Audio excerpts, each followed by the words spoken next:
சமுதாய சேவா சங்கத்தின் மதிப்பிற்குரிய பேராசிரியர் ராஜேஸ்வரி சுவாமிநாதன் அம்மா அவர்கள் சென்னையில் இருந்து இன்று விண்ணலை வழியே நம்முடன் இணைந்துள்ளார்கள். அம்மா அவர்களின் சிந்தனைக்குள் ஆழ்ந்து செல்வதற்கு முன்பாக அம்மாவை பற்றிய ஒரு சிறிய விவரக்குறிப்பு.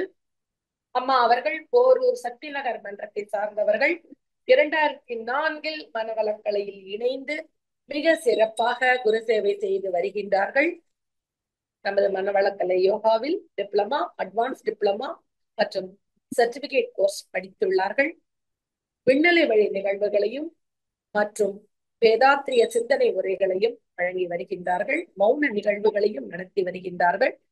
மன்றத்தில் சிறப்பாக குரு சேவை செய்து வரும் அம்மா அவர்கள் இன்றைய நிகழ்வினை வழங்க வந்திருக்கின்றார்கள். அம்மா அவர்களை வாழ்க வளமுடன் என அன்போடு வாழ்த்தி வணங்கி வரவேற்கின்றோம். வாழ்க வளமுடன் அம்மா. வாழ்க வளமுடன். வாழ்க வையகம், வாழ்க வளமுடன். குருநாமம் வாழ்க, குருவே துணை, குருவின் மலரடி போற்றி, வாழ்க வளமுடன். குரு வணக்க பாடல். சிந்தையை அடக்கியே சும்மாவிருக்கின்ற சீரறிய செய்த குருவே, அந்த நிலை தனிலறிவு அசைவற்றிருக்க பெரும் ஆனந்தம் பொங்குதங்கே. இந்த பெரும் உலகமீசை எடுத்த பிறவிகளின் இறுதி பயனாகிய, இந்த பெரும் உலகமீசை எடுத்த பிறவிகளின் இறுதி பயனாகிய, சந்ததமும் இணை மறவா சாந்த வாழ்வழித்தூயின் சந்தோஷ செய்திடுவே. சிந்தையை அடக்கியே சும்மாயிருக்கின்ற சீரறிய செய்த குருவே, சீரறிய செய்த குருவே.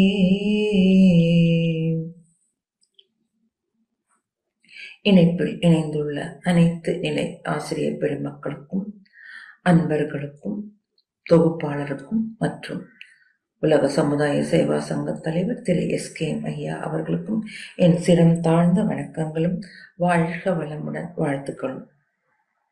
பொதுவா யுகங்களை 4ஆக பிரித்தார்கள். கிருத்த யுகம், திரேத்ரா யுகம், துவாபர யுகம், கலியுகம். 4 யுகங்கள். இந்த முதல் யுகத்துல தர்ம பசு 4 கால்களில் நின்றது. அடுத்த யுகத்தில் 3 கால்களில், அடுத்த யுகத்தில் 2 கால்களில், தற்பொழுது ஒற்றை காலில் நின்று கொண்டிருக்கிறது தர்ம பசு. எப்ப தொட்டாலும் விழுந்துவிடும். ஸோ இதுதான் இப்போதைய நிலைமை. ஸோ இதுக்கு நம்ம ஒன்றும் கவலைப்பட வேண்டாம். ஒரே வழி ஞான மார்க்கம் தான். ஸோ அதனால எந்த அளவுக்கு நம்ம ஞான மார்க்கத்தில் பயிற்சியெல்லாம் எடுத்து மேம்படுத்திக் கொள்கிறோமோ அந்த அளவுக்கு நாம் உயர்த்து கொள்ள முடியும். இன்னைக்கு நம்ம பார்க்க போற தலைப்பு, எது உயர்ந்த பதவி. பொதுவா பதவினாலே எல்லாருக்கும் ஒரு பதவி கொடுத்தா சந்தோஷமா இருக்கும். மாதிரி ஒரு மகிழ்ச்சி தான். சரி, நம்மளை உயர்த்திருக்காங்க, நம்மளுடைய தகுதி கொஞ்சம் உயர்ந்திருக்கு அப்படின்ற ஒரு சந்தோஷம்தான். அதனால பதவின்னு கொடுத்தாலே எல்லாருக்கும் ஒரு சந்தோஷம்தான். ஆனா அதில் பொறுப்பு இருக்கிறது, அதை உணர்ந்து கொள்ள வேண்டும். அதுதான் ரொம்ப முக்கியம். எல்லா துறையிலுமே இந்த பதவி இருக்கு. முதலில் பார்த்தா அரசு துறை அப்படின்னு பார்த்தீங்கன்னா, அரசு துறையில அரசாங்கம், இதுல முதலமைச்சர், துணை முதலமைச்சர் மற்றும் அமைச்சர்கள் நிறைய இருக்காங்க. இந்த முதலமைச்சர் பதவி அப்படின்னு நம்ம கொடுக்கும் பொழுது அவங்களுக்கு சத்திய பிரமாணம், பதவி பிரமாணம் என்று ஒன்று வைப்பார்கள். அதில் அவங்க நிறைய உறுதிமொழி கொடுக்கணும். நான் நேர்மையா இருப்பேன், அமைதியா இருப்பேன், மக்கள் குறைகளை கேட்டறிந்து அவர்களுக்கு இடத்துக்கே சென்று நான் அவர்களை குறைகளை தீர்த்து வைப்பேன் அப்படின்ற பதவி பிரமாணத்தெல்லாம் அவங்க எடுத்துக்கணும். அதுதான் முறை. அந்த காலத்துல மன்னராட்சி எல்லாம் பார்க்கும்போது பாத்தீங்கன்னா, அமைச்சரை ஒரு ஃப்ரெண்டு மாதிரி ராஜா பேசி, எப்படின்னு மக்கள்லாம் இருக்காங்க, மக்கள் திருப்தியா இருக்காங்களா, சந்தோஷம், நகர்வலம் சொல்லி வருவாங்க. அப்பெல்லாம் இரவு வணக்க நகர்வலம் வருவாங்க. அதனாலதான் அப்போதெல்லாம் மழை கூட மாதம் மும்மாறி பொழிந்தது மழைன்னு சொல்லுவாங்க. 10 நாளைக்கு ஒருக்க மழை பெய்யுமா. இப்போ வந்து எப்ப மழை வரும் எப்ப வெயில் வரும்னே சொல்ல முடியறது இல்ல. ஆனா பொதுவா சொல்லுவாங்க, இயற்கை வந்து எப்ப மழை வரும் எப்ப பிரசவம் நடக்கும் சொல்ல முடியாது. திடீர்னு நம்ம நிறைய மாதம் வந்து விட்டாக்க எப்ப வேணாலும் பிரசவம் நடக்கும்ன்ற சொல்ற மாதிரிதான். அதனால அரசு துறைன்னு பார்க்கும்பொழுது அவங்க தன்னுடைய பதவியை பொறுப்போடு உணர்ந்து கொண்டு மக்களுக்கு சேவையாற்ற வேண்டும். அது அரசு துறையில. அடுத்தது காவல்துறை. காவல்துறையும் இப்ப நம்ம பார்க்கிறோம், அவங்க எந்த அளவுக்கு மக்களிடம் மரியாதை கொடுக்கிறார்கள் என்று. அவர்களும் அதே மாதிரிதான் பொறுமையா நேர்மையா மக்களை அணுக வேண்டும். ஒரு டிராபிக்ல நீங்க போனீங்கன்னா கூட அந்த வண்டியை நிறுத்தும் போது ஏதோ ஒரு தவறுதலா நம்மளுடைய செயல் இருக்கும் பொழுது வண்டியை நிறுத்தி அவங்க எந்த அளவுக்கு மரியாதையா பேசுறாங்க நம்மளே நிறைய பார்க்கணும். இப்போ அதனால பேசவே கூடாது. இவங்களே அந்த தவறா ஆயிடும். அந்த வண்டி டிராபிக்ல போகும்போது ஏதோ ஒரு தவறுதல்ல நம்மளே பதட்டத்தோடு தான் இருப்போம். அந்த காவல் அதிகாரியை பார்த்த உடனே, டிராபிக் போலீஸ் பார்த்த உடனே அந்த பதட்டத்துல இவங்க வேற மிரட்டுவாங்க. ஸோ அந்த மாதிரி மனிதனை மனிதன் மிரட்டக்கூடாது. ஸோ எல்லாருக்கும் அதே ரத்த ஓட்டம் எப்போ ஓட்டம் காற்றோட்டம் தானே. அதுக்குதான் அந்த ஆன்மீக பயிற்சி வேணுங்கிறது அவங்களுக்கு. முக்கியமா காவல்துறைக்கு இப்பொழுது நம்முடைய பயிற்சி ரொம்ப தேவையா இருக்கு. காவல்துறையில இருப்பவரும் இந்த பதவியை துஷ்பிரயோகம் பண்ணக்கூடாது. அடுத்தது கலைத்துறை. கலைத்துறையிலும் நிறைய இருக்கு இல்லையா. ஒரு சினிமான்னு எடுத்துட்டா கூட தயாரிப்பாளர், டைரக்டர் அப்படின்னு நிறைய கொடுக்குறாங்க உங்களுக்கு.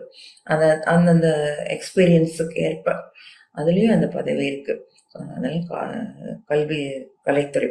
அடுத்தது கல்வித்துறை. கல்வித்துறையிலும் நிறைய பதவிகளுக்கு. ஒரு கிளாஸ் ரூம் எடுத்தா கூட அங்க ஒரு லீடர்னு போடுறாங்க. பசங்களை வந்து ஃபுல்லா கண்ட்ரோல் பண்ண முடியாது டீச்சர்ஸாலன்னு சொல்லி அதுக்கு ஒரு ஸ்டூடெண்ட்க்கு ஒரு பதவி கொடுக்குறாங்க.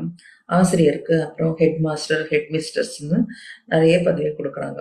இப்போ அந்த சமீபத்துல நான் அகத்தாய்வு எடுத்தேன். அப்போ ஒரு ஹெட் மிஸ்டர் அவங்க ரிட்டையர் ஆயிட்டு உடனே இந்த பயிற்சிக்கு வந்திருக்காங்க.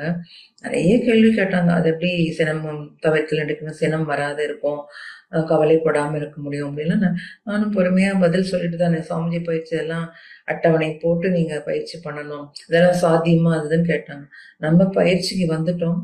நம்ம அதுல டெய்லி நம்ம பண்ணும் பொழுது இதெல்லாம் நீங்க தினமும் எப்படி நம்ம ஒரு லைஃப் ஸ்டைல் சொல்லி மற்ற வேலையெல்லாம் பண்றோமோ அதே மாதிரி நீங்க இந்த பயிற்சியை வந்து நீங்க உடற்பயிற்சியோட சேர்த்ததெல்லாம் நீங்க பண்ணின்னு வரும்போது அகத்தாய்வு பண்ணும்பொழுது உங்களுக்கு அது சாத்தியமாகும் வரும்போது, அதுக்கப்புறம் நிறைய 4 அகத்தாய்வு முடிக்கிற சமயத்துல அவங்க ரொம்ப பொறுமையாயிட்டாங்க. அவங்க அந்த வகுப்பை கேட்கும் போது இப்ப அது அவ்வளோ கேள்வி கேட்டவங்க அவ்வளோ சாந்தமா அவங்க முகத்திலேயே தெரிஞ்சுது. அதுதான் இந்த மாதிரி. அவங்க அப்புறம் கடைசியா சொன்னாங்க, நான் முதலே இந்த பயிற்சியெல்லாம் வராம விட்டுட்டேனே. நான் சொன்னேன், இப்போ ஒன்றும் பெரிய டைம் ஆயிடல, அது மாதிரி ஃபீல் பண்ணாதீங்க. இன்னும் நீங்க இதுல நிறைய கிளாஸஸ்லாம் இருக்கு, மௌனம்லாம் நீங்க அட்டன் பண்ணீங்கன்னா இன்னும் நீங்க அவங்களை மேம்படுத்தி கொள்ள முடியும்னு சொன்னோடனே அவங்க அவ்வளவு சந்தோஷமா அந்த அகத்தாய்வை முடிச்சாங்க. அதுதான் இந்த மாதிரி ஒரு எந்த துறையை எடுத்தாலும் அந்த துறையில் சிறந்து விளங்குவதற்கு துணை நிற்பது ஆன்மீகமே. அடுத்து மருத்துவத்துறை. மருத்துவத்துறை சொல்றாங்க, டாக்டர்ஸ் எல்லாம் ஒரு துறவி மாதிரி இருக்கணும், மருத்துவ சேவைன்னு சொல்லுவாங்க. மருத்துவத்தை பார்க்கணும் இல்லையா. இப்போ எத்தனை ஃபீஸ் வாங்குறாங்க. அதுவும் ஹாஸ்பிட்டல் போறோம், நமக்கு நம்பிக்கையே வரமாட்டேங்கிறது. கரெக்டான ட்ரீட்மெண்ட் தான் கொடுக்குறாங்களா, நமக்கு சரியாகுமா அப்படின்னு சொல்லி நமக்கு ஒரு பயம் வருது. மருத்துவத்துறையில உள்ளவங்களும் அந்த பேஷண்ட்டை வரும்பொழுது இன்னும் ரொம்ப சில பேர் இருக்காங்க, ரொம்ப ரேரா இருக்காங்க, ஃபீஸ் கம்மியா வாங்கிட்டு. சமீபத்துல கூட ஒரு மருத்துவர் தான் 90 வயசுக்கு மேல இருந்து அவர் வந்து 10 ரூபா தான் ஃபீஸ் வாங்குவாராம். அந்த மாதிரிலாம் இருந்திருக்கும். அப்புறம் டாக்டர் தம்பையான்னு தோல் டாக்டர் அவர், நான் நிறைய பார்த்துருக்கேன், நான் போய் கூட இருக்கேன். ரொம்ப ஃபீஸ் கம்மியாகும், கூட்டம் காலையில 5 மணிலேருந்தே இருக்கும். ஸோ அதெல்லாம் தான் அவர் மருத்துவ சேவைன்றது. அதனால அந்த துறையிலையும் அவங்க அதுல அந்த பதவி இருக்கும்போது டாக்டர், துணை டாக்டர், நர்ஸு எத்தனையோ இருக்காங்க. அவங்களும் நர்சஸ்லாம் நிறைய இப்போ நிறைய கத்துக்கிட்டு இருக்காங்க. டாக்டர் பார்க்கறதுக்கு முன்னாடி அவங்களதான் பார்க்கணும். இப்போ அவங்களே டாக்டர் அளவுக்கு சேவை செய்து கொண்டிருக்கிறாங்க. அதனால எல்லாரையும் நம்ம தவறாக நினைக்க முடியாது. அதுதான் அந்த பதவியை வந்து நம்ம சரியா பயன்படுத்திக்கணும். அடுத்து விளையாட்டுத்துறை. விளையாட்டுத்துறையும் எடுத்துனாக்கா அதுலயும் ஒரு கிரிக்கெட் எடுத்துனாக்கா கேப்டன் இருக்காங்க, துணை கேப்டன், கோச் அப்படின்னு சொல்லுவோம். ஸோ அவங்க அதாவது ஒரு அந்த மாதிரி ஒரு பதவி கொடுத்து ஒரு அதிகாரிகள் இருந்து அவர்கள் கீழே நாம் செயல்படும் பொழுதுதான் அந்த ஒழுக்கமான அந்த நடைமுறை, அந்த அந்த விளையாட்டு துறைக்கின்றது என்ன ஒரு முறை இருக்கோ அதெல்லாம் நாம சரியா செய்ய முடியும். அதுக்குதான் அந்த பதவி என்பது கொடுக்குறாங்க. அடுத்தது அலுவலகம். பொதுவா ஒரு அலுவலகத்துல வேலை செய்யும்போது அந்த காலத்துல இருந்தது. கிளர்க் இருப்பாங்க, ஹெட் கிளார்க்னு சொல்லுவாங்க. அந்த மாதிரி இருப்பாங்க. அடுத்தடுத்து மேனேஜர் அப்படின்னு சொல்லி வரும். இப்போல்லாம் பசங்க நிறைய படிச்சிடுறாங்க. அந்த படிப்பே அவங்களுக்கு ஒரு அந்த ஒரு தன்மணிப்பு கொடுத்துருது. அந்த ஒரு நல்ல இன்டர்வியூலாம் அட்டன் பண்றாங்க. அந்த அறிவும் இருக்கு. அவங்க இப்போ ஐடி துறையெல்லாம் வேலை செய்யும் பொழுது அதிகாரிகளை பேர் சொல்லி கூப்பிடலாம்னு சொல்றாங்க. அந்த அதிகாரிகளே சொல்றாங்க. அதாவது இந்த வயசு தெரியக்கூடாதான். அதுக்காக போல இருக்கு. ஈக்குவலா கீழே இருக்கிறவங்கள அவங்க யார் அதிகாரி, ஏன்னா இவங்களும் நல்லா ட்ரெஸ் பண்ணிட்டு நல்லா டிப்டப்பா போறாங்களா, யார் அதிகாரி யாரு அவங்களுக்கு கீழே இருக்குங்களே சொல்ல முடியறது இல்லை. இப்ப அப்படி இருக்கு. அந்த காலத்துல இருந்ததுதான். அந்த அடுத்தடுத்து வரும்பொழுதுதான் அந்த அந்த பதவியினுடைய மதிப்பும் மரியாதையும் தெரியும். இப்ப எடுத்த உடனே எல்லாருமே அப்படிதான் இருக்காங்க. கேட்டா இது இந்த காலம், உங்க காலம் வேற அப்படின்னு சொல்றாங்க. சோ அதுதான் அதுதான் அலுவலகத்தை. அப்புறம் இல்லம்.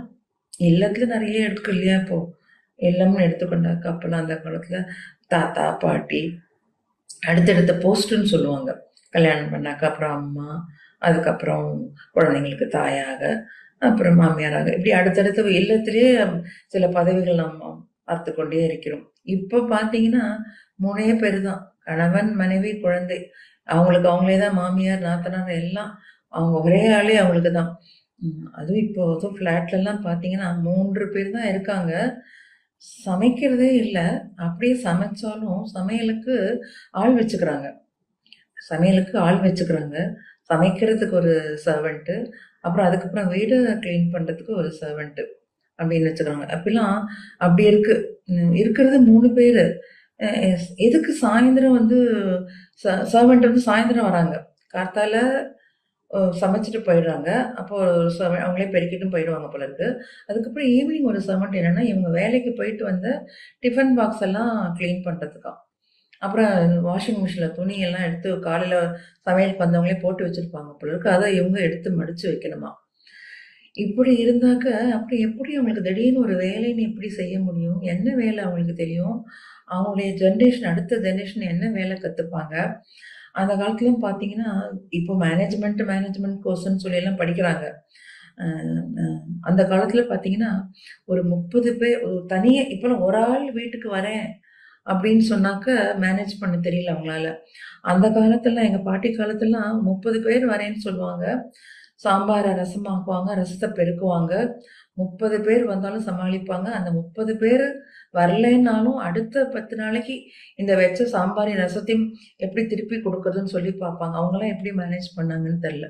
எந்த மேனேஜ்மெண்ட் கோர்ஸ் படிச்சாங்கன்னு தெரியல. இதுதான் இப்பத்து காலமா இருக்கு. ஸோ அதனால வீட்லயும் நம்மளால அட்லீஸ்ட் நம்ம வேலையும், அது இப்ப சமைக்கிற வேலை, அந்த வீடு கிளீன் பண்ண வேலை நம்ம இல்லத்தரசியோட வேலை தானே. ஸோ இப்போ அதெல்லாம் மாறி போச்சு. சரி, இவங்க வேலைக்கு போறாங்க, அட்லீஸ்ட் கொஞ்சம் ஒரு வேலைக்குமா ஒரு சர்வெண்ட் வச்சுப்பாங்க. அப்புறம் இவங்க உடம்பு அசைவே இல்லாம போயிடுமே. ஒரு மென்டல் அசைவு மாத்திரம்தான் அவங்களுக்கு இருக்கும். அதனால காலம் இப்பொழுது அந்த மாதிரி போய் கொண்டிருக்கிறது. அதனால அடுத்து வருகிறது இந்த ஆன்மீகத்துறை. இந்த ஆன்மீகத்துறையிலையும் பதவிகள் இருக்கு. நிறைய மடம் எடுத்துக்கொண்டா மடாதிபதிகள் இருப்பாங்க. அப்புறம் கோவில்ல பார்த்தா குருக்கள்னு இருப்பாங்க. அப்புறம் நிறைய ஆன்மீகத்திலயும் இருக்காங்க. இந்த மடாதிபதிகள்னு பார்க்கும் பொழுது அவங்களுக்கு நிறைய ரூல்ஸ் எல்லாம் இருக்கு. எடுத்த உடனே அவங்க இவங்க குருமார்களா இருப்பாங்க, உயர்ந்த குருவா இருப்பாங்க. ஆனாலும் இவங்க எல்லாத்தையும் இவங்க சொல்லிட முடியாது. அங்க உள்ள அதிகாரிகளை கேட்டுதான் இவங்களும் அந்த சில செயல்களை செயல்படுத்த முடியும். அதுதான் வள்ளலார் சொல்லும் பொழுது சொல்றாரு, பசித்திரு, தனித்திரு, விழித்திருன்னு 3 சொல்றாரு. இந்த 3 சொல்லும் பொழுதும் அந்த 3 எழுத்தையும் பசித்திரு, தனித்திரு, விழித்திரு சேர்த்தா பதவின்னு வரும். இந்த பதவி தான் நமக்கு உயர்ந்த பதவியாக கருதப்படும் அப்படின்னு சொல்றாரு. இப்ப என்ன தனித்தனியா பார்க்கலாம். இப்போ பசித்திரு அப்படின்னா ஒன்னு நீங்க சாப்பாடு மட்டும் நினைச்சிடக்கூடாது. பசித்திருன்னா ஒரு தேடல் இருக்கணும். ஆன்மீகத்திலாட்டியும் இல்லத்துல கூட நமக்கு ஒரு அந்த கல்வியெல்லாம் முடிஞ்ச உடனே வேலை தேடுறோம் இல்லையா, அதுக்கப்புறம் இந்த கல்யாணத்துக்கான அந்த அடுத்த ஸ்டேஜ் அதெல்லாம் வரும் பொழுது அதுவும் ஒரு தேடல், அதாவது எல்லாத்துலயும் ஒரு தேடல் இருக்கும். அதுதான் அந்த பதவின்றது. ஃபர்ஸ்ட் வந்து பசித்திரு. அந்த பசித்திருன்ற பதவிக்கு அர்த்தம் வந்து தேடல் இருந்து கொண்டே இருக்கணும். நம்ம காத்தால நான் பொதுவா வாக்கிங் போவேன். வாக்கிங் போகும்போது எப்படியும் ஒரு 4-5 பேர் சேர்ந்துதான் போவோம். நிறைய குறைகளையே சொல்லிட்டு வருவாங்க. ஒரு ஒரு ஆன்மீகத்தை பத்தியோ ஏதோ ஒரு தேடலே அவங்களுக்குள்ள இருக்காது. ஒரு கோவிலை பத்தி பேசுவாங்க, திடீர்னு அந்த கோவில் சம்பந்தமா வரும்போது ஏதாவது மாமியாரை திட்டுவாங்க, நாத்தனாரை திட்டுவாங்க, அந்த மாதிரி. ஸோ இதெல்லாம் ஒரு தேடலே இல்லை. நம்ம வந்து நம்மளுடைய கடமைகளை சரியா செய்து கொண்டே போயிட்டு, நான் தான் எப்பொழுதுமே சொல்வேன், எல்லா வேலையும் பண்ணுங்க, எல்லாம் அனுபவிங்க. ஆனா ஒரு பக்கம் இந்த ஆன்மீக தேடல் இருந்து கொண்டே இருக்க வேண்டும். அது நம்மளுடைய பயிற்சியை பத்தியோ நான் நினைப்பேன். தான் ஒரு மாதம் ஒரு பாடல்களை நம்ம சிந்தனையை ஒரு மாசம் கொடுக்கும் பொழுது அந்த ஒரு சுவாமிஜி பாடல்களை மனப்பாடம் பண்ணி அதை சிந்திச்சு கொண்டே போகலாம், சிந்தித்து கொண்டே சமைக்கலாம். எவ்வளோ சிந்தனைகள் நமக்கு இருக்கு. அதான் பசித்திரு. அப்புறம் தனித்திருன்னு சொல்ல, தனித்திருன்னு தனியா இருக்கிறது இல்ல. இப்ப எல்லாரையும் விட நம்ம ஒரு தனியா, நம்ம சுவாமிஜி எப்படி அவ்வளோ குடும்ப கஷ்டத்திலையும் தன்னுடைய தேடல், ஆன்மீக தேடல், உயிர்னா என்ன, மனம்னா என்ன சொல்லி அவருடைய தேடல் இருந்துக்கிட்டே ஒரு தனியா இருந்தாலும், இப்ப கூட பிர்லா குலரங்கத்துல அவருடைய எல்லா ஆன்மீக குருமார்கள் சொன்னாலும் அவரு ஒரு தனித்தன்மையோட அவர் எளிமையா சொல்லியிருக்காரு இல்லையா பயிற்சி எல்லாம். பிர்லா குலம் அவருடைய படம் தான் இருக்கு நோபல் பிரைஸ் அவருக்கு கொடுப்பதற்காக. வேற யாரோட படமும் அந்த இடத்துல இருக்கிறதா நம்ம பார்க்க முடியல. நம்முடைய சுவாமிஜி தான் அப்படின்றதுக்காக சொல்ல வரல, நிறைய குருமார்கள் சொல்லியிருக்காரு. இருந்தாலும் நம்ம சுவாமிஜி ஒரு தனித்தன்மையோட எளிமையா சொல்லியிருக்காங்க, யாரும் புரிஞ்சுக்கொள்ளலாம் வகையில். அதான் சொல்றாரு பாருங்க, இல்லறத்துல நீ வந்து உன்னுடைய கடமையை முடிக்காம நீ மன்றத்துக்கு வராத, ஆன்மீகத்துக்கு வராத அப்படின்றத எவ்வளவு தெளிவா சொல்லியிருக்காரு. அதுதான் நம்முடைய சுவாமிஜியோட சிறப்பே. எளிமையா சொல்லி நம்ம அது ஒரு தனித்தன்மையோட இருக்காரு பாருங்க. அதான் அடுத்தது விழித்திரு. விழித்திருன்னு அப்படியே முழிச்சிட்டு இருக்க மாதிரி இல்லை, ஒரு அவேர்னஸ் எல்லாத்துலேயுமே. ஒரு நான் முதல்ல சொன்ன மாதிரி ஒரு வாக்கிங் போகும்போது கூட பலர் விதமா பேசுவாங்க. வீட்லேயும் சரி, நம்மள மாதிரியே எல்லாரும் இருக்க மாட்டாங்க. அந்த கூட்டத்தோட இருந்தாலும் நம்ம என்னன்னாக்க விழிப்போட இருக்கணும். எப்போதுமே ஒரு அவேர்னஸ், அதுதான் அந்த விழித்திரு. ஸோ அதுதான் அந்த வள்ளலார் சொல்லக்கூடிய அந்த பதவி. புத்தர் வந்து போதி மரத்துல ஞானம் பெற்று வந்த உடனே ஒரு வாரம் யாரு கூடவே பேசவே இல்லையா அவரு. அவ்வளோ ஒரு அமைதி. புத்தர் நீங்க படத்தை பார்த்தீங்கன்னா, அவருடைய சிலையை பார்த்தாலே தெரியும். நான் எங்க வீட்டுல கூட காத்தால வச்சிருப்பேன். பார்த்த உடனே ஒரு மகிழ்ச்சி பார்த்துட்டு அடுத்து எதிர்க்க புத்தர். நமக்கு அப்படி ஒரு அமைதி கிடைக்கும். அந்த புத்தர் சிலையே ஒரு அமைதி தான். அவர் வந்து ரொம்ப அமைதியா இருந்தோடனே சீடர்கள்லாம் அவர் மீட் பண்றாரு, உட்கார்ந்துருக்காங்க எதிர்க்க. அவர் கேட்கிறாரு, சீடர்கள் கேட்குறாங்க, பேசவே இல்லை. அவர் வந்ததுலேருந்து பேசவே இல்லை. குருவே, எங்களுக்கு நீங்க ஏதாவது போதனை கொடுங்க. ஆல்ரெடி போதனையெல்லாம் கொடுத்துட்டாரு அவரு. நமக்கு தான் எவ்வளோ கொடுத்தாலும் கேட்டுக்கிட்டே தானே இருக்கும். அப்போ போதனை கொடுங்கன்னு சொன்னோடனே ரொம்ப சைலண்டா இருக்காராம். அப்போ ரொம்ப எல்லாருமே வற்புறுத்தி கேட்கும்பொழுது அவர் சொல்றாராம், 3 சொல்கிறார். அவர் சொல்றாரு, நான் வந்து போதி மரத்தடியில் ஞானம் பெற்று வந்தேன், அது நான் மட்டுமே உணர்ந்த விஷயம். அடுத்தது உங்களுக்கு சொல்ல முடியல, அது சொன்னாலும் உங்களுக்கு புரியாது. அடுத்தது புரிஞ்சாலும் நீங்க கடைபிடிக்க போவதில்லை. கடைசியா அதுதான் சொல்றாரு. ரொம்ப அது வருத்தத்தோட சொல்றாரு, நீங்க வந்து கடைபிடிக்க மாட்டீர்கள், அதனால நான் சொல்லி பிரயோஜனம் இல்லை அப்படின்றாராம். ஸோ அதுதான், அதாவது மற்ற மகான்களாம் கூட கொஞ்சம் ஒரு ஹாஷ் வரும், இந்த மாதிரி பண்ணலை போகலன்னு. ஆனால் நம்ம சாமிஜி மாத்திரம் அப்படி கிடையவே கிடையாது. எல்லாத்தையுமே அவர் வந்து சொல்லிட்டு அதுக்கு சொல்யூஷனும் கொடுக்குறாரு சாமிஜி. அதுதான் நம்ம சாமிஜிட்ட உள்ள இது. சினம் தவிர்த்தல்னா அதுக்கு ஒரு பயிற்சி. சினம் தவிர்க்க வேண்டியதுதான், சினம் வந்து தவிர்க்க முடியாது.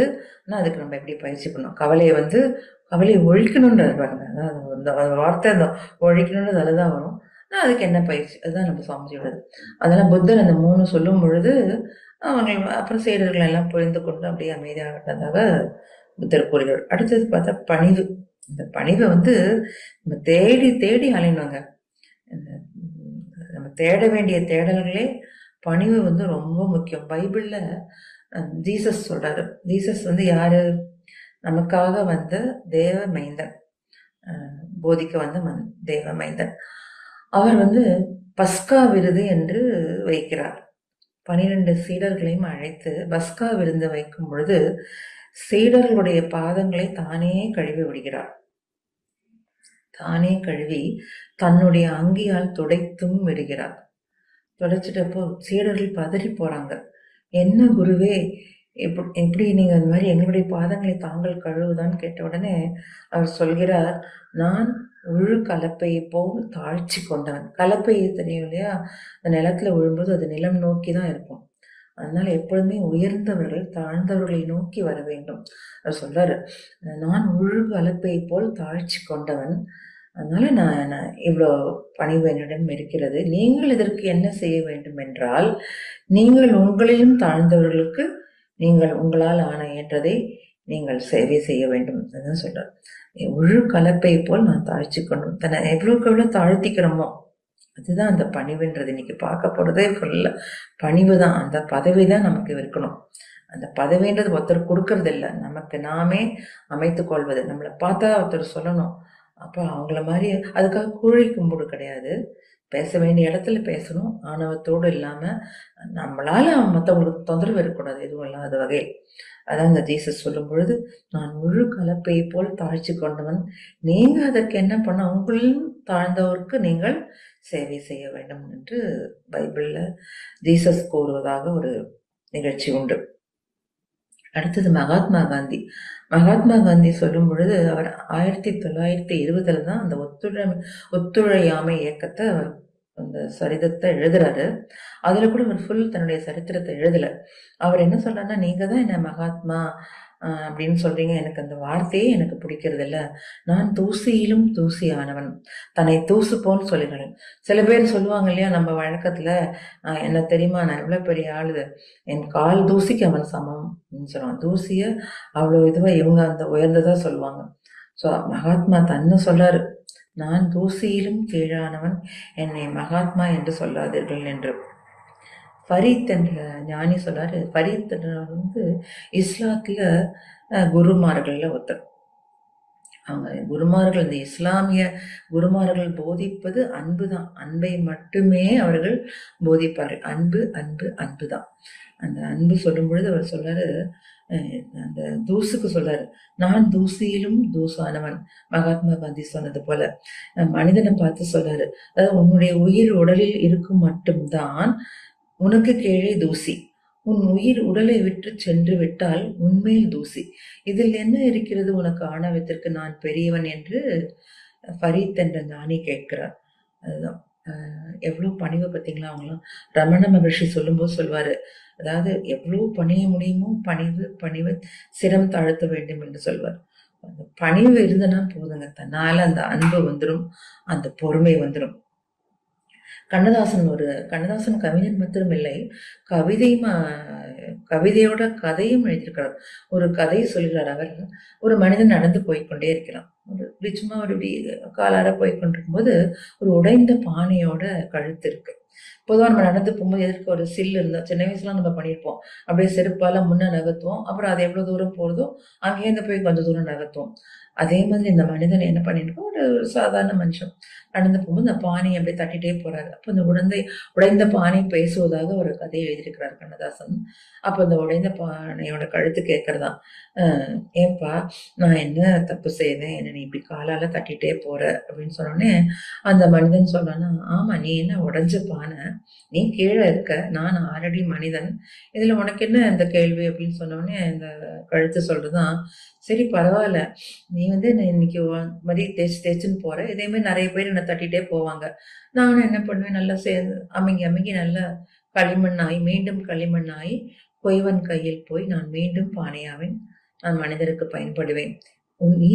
நீ என்ன ஆக போகிறாய், உன்னுடைய உயிர் உடலில் இருக்கும் மட்டும்தான், நீ உன்னுடைய உடல்ல விட்டு உயிர் பிரிந்த உடனே நீ என்ன ஆக போற, நீ எதுவும் மண்ணோடு மண்ணாக அப்படியே போகுது, நீ திருப்பி மனிதனாக கூட ஆக முடியாது, உனக்கு ಏನப்பா இந்த வேலைன்னு சொன்னோடனே அந்த மனிதனால பதில் சொல்லவே முடியவில்லை என்பதாக அந்த கதை முடியும். அதுதான் அந்த பணிவு வேணும் என்பது. நதி பாத்தீங்கன்னா, நதி ஓடிக்கிட்டே இருக்கும். நானும் பொதுவாவே எல்லாத்தையும் சொல்லுவேன், நதி போல் இருக்க வேணும்னு. நம்ம அந்த சோம்பேறித்தனம் இருக்கக்கூடாது. நதி எப்படி நதி தங்கிட்டுனா குட்டையாயிடும், ஸ்மெல் ஆயிடும். நதி மேலேந்து தண்ணிய வாங்கிக்கிறது, அது இரண்டு பக்கமும் விரிந்து ஓடுகிறது. யாருக்காக ஓடுகிறது? மக்களுக்காக. அது மாதிரி நாமும் இருக்க வேண்டும். பகவான் கிருஷ்ணர் அந்த மகாபாரத போகும்போது அந்த 18 நாளும் அந்த குதிரைக்கு தேரோட்டி, அந்த அர்ஜுனுக்கு தேரோட்டியதானே இருந்தார். தன்னுடைய குதிரையை தானே குளிப்பாட்டி விட்டு அதற்கு புல்லும் கொடுத்து ஒரு குதிரைக்காரனாக அந்த பரம்பொருளே தன்னை தாழ்த்தி கொண்டு தன்னுடைய அந்த பதவி எதுவும் இல்லாமல் பரம்பொருளே மக்களுக்காக அதை போதித்த பொழுது நமக்கு எதற்கு தானம்? குதிரைக்காரனாக அந்த 18 நாளும் தூங்காம அந்த குதிரையை குளிப்பாட்டி அடுத்த நாள் போருக்கு தயார் செய்வதற்காக கிருஷ்ணர் இருந்ததாக மகாபாரதம் கூறுகிறது. அதனால் நமக்கு பணிவு, இந்த அதுவும் நம்ம ஆன்மீகத்துக்கு வந்துட்டோம்னா அந்த பணிவு தான், பணிவோடே இருக்க வேண்டும். அந்த நம்ம மன்றத்துக்கு போகும்போது மட்டும்தான் பணிவு அப்படின்னு கிடையாது. மன்றத்துல பணிவா இருக்கும்போது எல்லாரும் பணிவா தான் இருப்பாங்க, நம்மளும் பணிவா இருக்கணும். அது பெரிய விஷயம் இல்லை. நம்முடைய எல்லா நிலையிலும் நம்முடைய இந்த பணிவை நாம் கடைபிடிக்க வேண்டும். அப்பர் சுவாமிகள் அவருக்கு 80 வயசு. சுந்தரமூர்த்தி சுவாமிகள் 16 வயசு பாலகர். திருப்பூர்ந்துருத்தில அப்பர் சுவாமிகள் இருக்கார். அவரை தரிசனம் பண்றதுக்காக சுந்தரமூர்த்தி சுவாமிகள் முத்து பல்லக்குல வர்றார். பல்லக்கு அனுப்ப சொல்வார். அவதான் முத்து பல்லக்கு. அந்த முத்து பல்லக்குல வரும்பொழுது அந்த திருப்பூர் துருத்தி வந்தாச்சு. கூட சீடர்கள்லாம் இருக்காங்க. அப்போ இவர் கேட்கிறாரு சுந்தரமூர்த்தி சுவாமிகள், எங்குற்றார் அப்பர் அப்படின்னு கேட்ட உடனே கீழிருந்து அந்த பல்லக்கு தூக்கும் அன்பர்கள் 4 பேர் இருப்பாருங்க இல்லையா, அவங்க கீழே அந்த 4 பேரில் ஒருவராக ஒரு குரல் வருகிறது. உம்மருளால் உம்மடி தாங்கி இங்குற்றேன் அப்படின்னு சொல்றார். அந்த குரல் வருது, அது அப்பர் சுவாமிகள். உம்மருளால் உம்மடி தாங்கி இங்குற்றேன். அப்படியே பல்லக்குல இருந்து இறங்கி அப்படியே கூணி கிழப்பருவம் இல்லையா, 80 வயசா இருந்தவர். அந்த பல்லக்குல தூக்குற ஒருவரா இவரும் வந்திருக்காரு. சுந்தரமூர்த்தி சுவாமிகளை தூக்கிட்டு வந்திருக்காரு இவரும். அவர் அப்படியே காலில் விழுந்து, என்ன அப்பர் சுவாமிகள், உங்களை தரிசிப்பதற்காக நான் வந்தேன், எனக்கு நீங்கள் பல்லக்கு தூக்குவதா அப்படின்னு சொன்னோடனே, நானும் பார்த்தேன், என்னிலும் சார்ந்தோர் யாரும் இல்லை, அதனால் நானே தூக்கிக்கொண்டேன், நானும் 4 ஒருவராக நானும் வந்து விட்டேன் என்றார். பாருங்க, அவர் குரு, இவர் சீடர். ஸோ அதுதான், நான் குரு, அந்த மாதிரி அந்த ஆணவமோ அந்த ஒரு அதிகாரமும் அவர்கிட்ட இல்லை. அப்பர் சுவாமிகள் கேள்விப்பட்டிருக்கோம் இல்லையா, அதுதான் அந்த பணிவு என்பது. ராமானுஜர் அதே மாதிரி. ராமானுஜர் திருப்பதி செல்வதற்காக, ஏழுமலையானை தரிசிப்பதற்காக திருப்பதி செல்கிறார். அந்த மலையை அப்படியே நிமிர்ந்து பார்க்கிறார். அந்த மலையை அவருக்கு ஆதிசேஷனாக அப்படியே படுத்துக் கொண்டிருப்பதாக அவருக்கு காட்சியாக தெரிகிறது.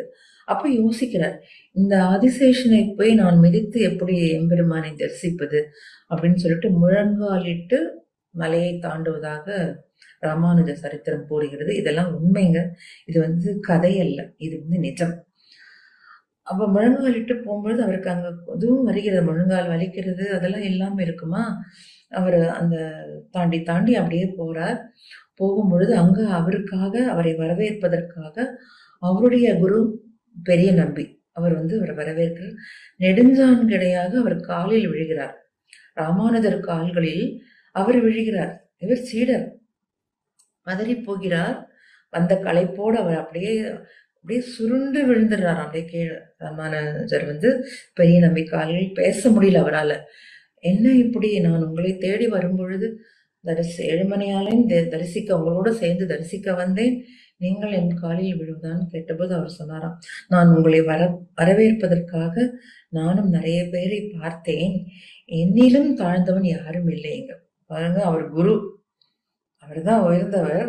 தன்னை தாழ்த்தி சொல்லியிருக்கிறார், என்னிலும் தாழ்ந்தவனை நான் பார்த்தேன், இங்கு யாருமே இல்லை, நானே உமை தேடி வந்தேன். பொதுவா வைணவத்தெல்லாம் என்ன பண்ணுவாங்கன்னா, ஒருத்தருக்கொத்தர் பார்த்து அவங்க கீழே நெடுஞ்சான்கடையாக அவங்க காலில் விழுவது வழக்கம். அந்த பெருமானாகவே நினைத்து, இந்த பெருமாள் தான் சொல்லுவாங்க இறைவனை சுத்த வெளியே. அப்போ 2 பேர் ஒருவருக்கு ஒரு காலில் விழும்பொழுது, எங்க யார் சிறியவர் யார் பெரியவர், இப்ப நீதான் நான் தான் நீண்ட நிலைமை அங்க இருக்கு இல்லையா, அதுதான் நம்ம மகிழ்ச்சி சொன்னது. அந்த மாதிரி அவ்வளோ பணிவு. அடுத்து பார்க்கும் பொழுது, இந்த நெருப்புக்கு ஒரு ஆணவம் இருக்கும். தண்ணி ஒரு தாழ்ந்து மேலேந்து தண்ணி வந்தாலும் கீழ் தரையை நோக்கி தன்னை சுமந்து கொண்டு மக்களுக்காக அது பயன்படுகிறது, சமுதாயத்திற்கு. ஆனா இந்த நெருப்பு இருக்கு பார்த்தீங்களா, எப்பொழுதுமே அது மேல் நோக்கி தான் எரியும். இந்த நெருப்பு கொஞ்சம் ஆணவத்தினுடைய சின்னம் என்று சொல்வார்கள். இந்த நெருப்புடைய புகையை அப்படியே மேகத்தோடு போய் பக்கத்தில் அமர்ந்து கொள்கிறது. மேகத்தின் பக்கத்தில் போய் அமர்ந்து ஒரு நக்கலாக ஒரு சிறிய உரையாடல் மாதிரி, ஒரு கதை மாதிரி பாருங்களேன். நக்கலாக மேகத்தை பார்த்து, நானும் பருவம் முன்னை போல உயர்ந்த இடத்திற்கு வந்து விட்டேன் அப்படின்னு சொல்றது. நான் சரி அப்படின்னு மேகம் கேட்கறது. நீயும் கருப்பு, நானும் கருப்பு. இது உனக்கு என்ன பெரிய, நீ இது உன்னுடைய நீதான் சிறந்தவன் என்று எப்படி நீ நினைக்கிறாய் என்று இந்த புகை கேட்கிறது. அப்படியா அப்படின்னு சொல்லிட்டு மேகம் கலகலவென்று சிரித்து மழையாக பொழிந்து நதியாக ஓடுகிறது. இப்ப இந்த புகை என்னது, புகை அதால பண்ண முடியாது இல்லையா, அதுதான் அந்த பணிவு. ஒண்ணும் பதிலே சொல்ல, மேகம் சிரித்து கொண்டு கீழே வந்தது, மழையாக பொழிந்தது. நதி இரண்டு பக்கமும், நதிக்கு இரண்டு இருக்கிறது. நதி சொல்கிறான், நான் சுமந்து கொண்டிருந்தால் கூட நான் ஒரு பக்கம் சுமந்து மக்களுக்காக கொடுக்கிறேன், இன்னொரு பக்கம் நான் என்னுடைய பொறுமையை காத்து கொண்டு நான் கடலை நோக்கி ஓடுகிறேன். நீங்களும் அதே மாதிரி பொறுமையா இருந்து மக்களுக்கு நீங்க பெற்றுக்கொண்டால் மட்டும் போராது, நீங்கள் மக்களுக்கு ஏதாவது கொடுக்க வேண்டும் என்ற தத்துவத்தை அது உணர்த்துகிறது. அதான் பெறுகிறது, தருகிறது. மேகம் திரண்டு வந்த தண்ணீரை நதி பெற்றுக்கொண்டு தருகிறது, தானே வச்சுக்கல. சோ அதுதான் இந்த பணிவுதான். அதனால அதான் சொல்லுவார். இந்த மாதிரி சொல்லும் பொழுது இயற்கை இல்லாம இப்படி இருக்கும் பொழுது நாம் என்ன, நீ பெரியவன் நான் பெரியவன் என்று அந்த ஆணவம் நமக்கு துளி கூட இருக்கவே கூடாது. பதவின்னு பாத்தீங்கன்னா, நமக்கு என்ன பதவி கொடுத்தாலும் அது நமக்கு கொடுத்திருக்கிற பொறுப்பு. அந்த பொறுப்பை நாம் சிறப்பாக செய்ய வேண்டும். எந்த பொறுப்பு கொடுத்தாலும் சரி, வீட்டுல கூட இப்ப நான் என்னுடைய பொதுவா நான் என்னுடைய என்ன சொல்வேன்னா, அலுவலகத்துல இருந்து நான் ரிட்டையர் ஆயிருக்கேன். ரிட்டையர் ஆகி 3 வருஷம் ஆகுது. எனக்கு ஒரு மகன், கல்யாணம் ஆகி குழந்தை இருக்கு. அந்த பேத்தியை என்கிட்ட கொடுத்தோம். 2 பேரும் ஐடி தொழில வேலை பண்றாங்க. அவங்களுக்கு வேலை எப்பொழுதுமே அந்த மீதி நேரம், அந்த சாட்டர்டே சண்டே அவங்களுக்கு லீவ் இருக்கு. அது போக மற்ற நேரத்துல அவங்க கார்த்தால அந்த வேலைக்கு ஒர்க் ஃப்ரம் ஹோம் வீட்டுல கூட பண்றாங்க. அந்த வேலைக்கு ஆபீஸ் ஹவர்ஸ் நுழைஞ்சாக்க ஃபுல்லா அவங்க அதுலதான் இருக்காங்க. குழந்தைய அடியேன் தான் பாத்துக்கிறேன், என்னுடைய கணவரும் பாத்துக்கிறாங்க. இது எனக்கு கொடுக்கப்பட்டுள்ள பொறுப்பு. நான் இதை நான் எனக்கு அந்த குழந்தைய பத்திரமாக, நான் அதுதான் கடவுள்கிட்ட இறைவன்கிட்ட வேண்டிப்பேன், குருக்கிட்ட வேண்டிப்பேன். இந்த குழந்தைகளை நான் வளர்த்து ஆளாக்குற வரைக்கும் என்னுடைய ஹெல்த் நல்லா இருக்கணும், அவங்கள்ட்ட நல்லபடியா ஒப்படைக்கணுன்றது என்னுடைய பொறுப்பு. அது ஸோ நான் பொறுப்பா தான் கருதினேன் வழிய. அதான் ஒருத்தர் சொன்னாரு, அதே மாதிரிதான் அவருடைய உடம்பு சரியில்லை, அவருக்கு வயசானவர், ஒரு 80 நெருங்கி கொண்டிருக்கும் வயது என்று நினைக்கிறேன். சமீபத்துல நான் என்னுடைய அப்பார்ட்மெண்ட்ல பார்த்தது. அவர் ஏதோ உடம்பு சரியில்லைன்னு சொல்லி ஹாஸ்பிட்டல் அட்மிட் ஆயிருக்காங்க. ரொம்ப சோகமா இருக்காராம். அப்போ அந்த டாக்டர் கேட்குறாங்க, ஏன் சார் ரொம்ப சோகமா இருக்கீங்க, சாதாரண சின்ன ஆப்ரேஷன் தான், பயப்படாதீங்க, தைரியமா இருங்க அப்படின்னு சொன்னோடனே அவர் சொல்றானா, இல்லை நான் ஆப்ரேஷனுக்கு பயப்படல, என்னுடைய பேர குழந்தைக்கு ஒரு பெரிய ஸ்கூல்ல இன்னைக்கு இன்டர்வியூ சீட்டு வாங்கறதுக்காக, எல்கேஜி சீட்டு வாங்கறதுக்காக போயிருக்காங்க, அது நல்லபடியா கிடைக்கணுமேன்னு சொல்லி கவலையா இருக்குண்ணா. இந்த கவலை தேவையா அவருக்கு? கவலை வேறு, கடமை வேறு, பொறுப்பு வேறு. ஸோ இந்த வயசுல அதுவும் 80 வயசு நெருங்கி கொண்டுட்டு அவருக்கு இந்த கவலை தேவையா? இதுதான் கொஞ்சம், அது அவங்க பாத்துக்க போறாங்க, பெற்றவங்க பாத்துக்க போறாங்க. ஸோ அதனால அந்த மாதிரி கவலையெல்லாம், நமக்கு பொறுப்பு கொடுத்துருக்காங்க, பதவி கொடுத்துருக்காங்க, நாம அத அமைதியா அந்த அவங்க அலுவலகத்துக்கு வேலை செய்யறதுக்கு உண்டான சௌகரியத்தெல்லாம் நம்ம செய்து கொடுக்கணும். நீ பாட்டு வேலை பாருமா, நான் பாத்துக்கிறேன் குழந்தைய அப்படின்னு அவங்களுக்கு நம்ம தைரியம் கொடுக்கணுமே ஒழிய, நாமளும் சேர்ந்து அவங்க கூட இன்னும் அதிக பொறுப்பு எடுத்துக்கிற மாதிரி பொறுப்பு எடுத்துக்க வேண்டியதான், அதெல்லாம் அவங்க பாத்துக்க போறாங்க. ஸோ அதனால நம்ம கூடிய வரைக்கும் ஒரு வயது 60 வயதை தாண்டி ஆச்சுனாக்க நம்ம பயிற்சிகள்லாம் சிறப்பா, மிஞ்சி போனா 1 மணி நேரம் 1.5 மணி நேரம் தான் அப்பொழுதும் நம்மளுடைய எல்லா பயிற்சிகளும் பண்றதுக்கு இந்த தர்ம சிந்தனையோட, அந்த பணிவோட. தர்ம சிந்தனை ரொம்ப முக்கியங்க ஒரு வயசுக்கு அப்புறம். மகாபாரதத்துல ஒரு சிறிய கதை உண்டு. தர்மர்கிட்ட யாசகம் கேட்பதற்காக ஒருவர் வருகிறார். தர்மர் உடனே சொல்கிறார், நாளைக்கு வாப்பா அப்படின்னு சொல்லி, இன்னைக்கு கொடுக்க முடியாது நாளைக்கு வான்னு சொன்ன உடனே பீமன் உடனே பறை சாற்றுகிறான். காலத்தை வென்று விட்டார் தர்மர், காலத்தை வென்று விட்டார் தர்மர் அப்படின்னு சொன்ன உடனே தர்மருக்கு வந்து ஒன்றும் புரியல. ஏன்பா நாளைக்கு வான்னு தான் சொன்னேன், இது என்ன நான் பெருசா காலத்தை வென்றுட்டேன், எவ்வளவு நாள் இருக்க போறேன் அப்படின்ற மாதிரி கேட்ட உடனே அதுதான் பீமன் சொல்றான், நீங்கள் வந்து நாளைக்கு வா அப்படின்னு சொன்னீங்க இல்லையா தர்மம் பண்றதுக்கு. ஃபர்ஸ்ட் ஆஃப் ஆல் நாளைக்கு தர்மம் பண்றதுக்கு நீங்கள் நாளை இருப்பேன் என்பதற்கு என்ன உறுதி, அதோடு இல்லாம பெற்றுக்கொள்வர் அவரும் இருப்பாரு என்பதற்கு என்ன உறுதி முதலாவச்சா. அடுத்தது நீங்க வந்து நாளைக்கு கொடுப்பீங்க, நீங்க இந்த கொடுக்கிற நிலைமையில எப்படி வேணாலும் உங்க நிலைமை மாறலாம் இல்லையா, நீங்க இதே நிலையில இருப்பீங்கன்னு என்பதற்கு என்ன உறுதி. அந்த வாங்கிக் கொள்பவன் அவன் பணக்காரனா கூட ஆகலாம், நாளைக்கு வராம போகலாம், அவர் கையில் காசு வரதுக்கான வாய்ப்பு இருக்கிறது, அதுக்கு என்ன உத்தரவாதம் அப்படின்னு கேட்கிறாராம். அடுத்து கடைசியா கேட்கும் பொழுது, உங்களுக்கு கொடுக்க வேண்டிய மனம் நாளைக்கு இருக்குமா, சோ அதனால கொடுக்கணும்னு நினைச்சா கொடுத்துருங்க. அதுதான் நாமளும் கொடுக்க வேண்டும் என்று நினைத்தால் உடனே கொடுத்து விட வேண்டும்.